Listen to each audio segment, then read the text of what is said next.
Going for long walks every single day has been one of the best things for my physical, mental, and spiritual well-being. But this is something that I didn't start doing up until about 2 or 3 years ago. As a kid, I played sports: basketball, taekwondo, baseball, soccer, and other stuff at the park with my friends. So I never went for walks. I thought going for walks was something that old people did with their dogs. But as I realized at 23, 24 years old, a number of years back, walking is so beneficial for all areas of your entire life. Every time I go for a walk, whether it's a 10-minute stroll after a meal or an hour and a half walk with no destination on a Thursday afternoon, it's just something beautiful about it because I feel all of the mental clutter that's happening up here, all the chaos of the thoughts and the worries and the observations I've been having just solve themselves. Sometimes they disappear. Sometimes the insight I'm looking for just comes very quickly. Sometimes whatever the problem it is that I think has been ruining my energy and taking all my attention, suddenly there's this realization within my mind that, hey, it's not that big of a problem.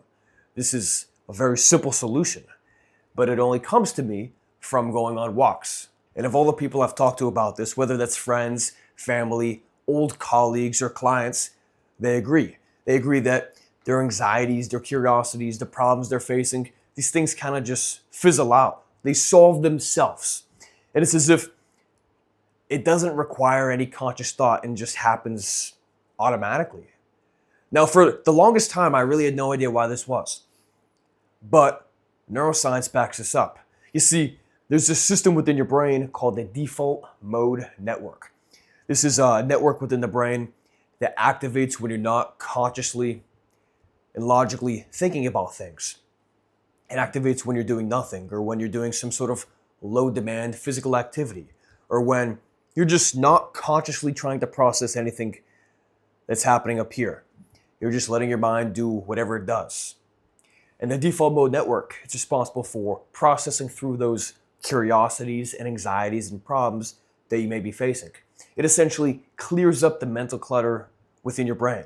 As somebody who's always trying to learn new things and meet new people and communicate more effectively with my writing and my speaking, this is a game changer because my mind is always racing. It's always thinking about something, whether that's directly related to my work or something kind of off in the periphery, all right?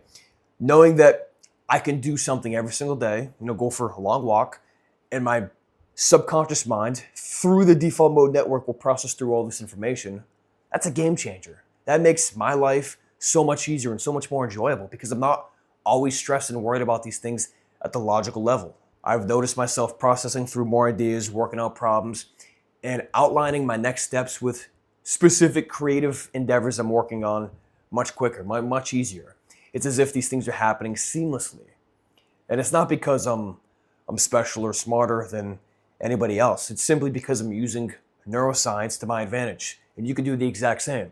The thing is, if you want to use this to your advantage, you're going to be totally immersed with your walk. I like to call it a walking meditation. Simply because you're being mindful. You're noticing the trees. You're noticing the sound of cars going by in the distance. You're noticing the barking of dogs or the meowing of cats in yards as you walk by. You're not on your phone. You're not listening to music. You're not thinking about random crap that happened earlier in the day or earlier in the week. No, you're just totally present, totally mindful.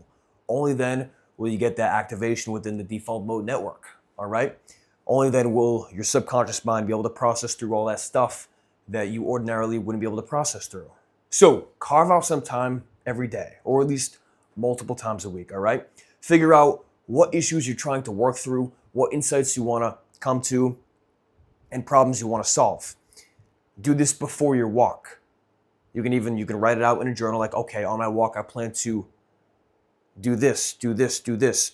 You're not really consciously going to be doing them on your walk, but what you're doing by writing them out in your journal beforehand is you're priming your subconscious mind to seek out the information, to help you come to these realizations, to give you the insights you need related to whatever problems or challenges you're facing.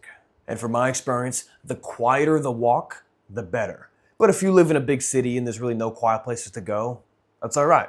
You get to work with what you have. The main thing is getting out there, just moving and just being totally present with whatever it is you're doing. All right? So, hope you enjoyed this. Thank you for watching. If you'd like some one-to-one help, be sure to apply below in the top link. Otherwise, yeah, I'll speak to you soon.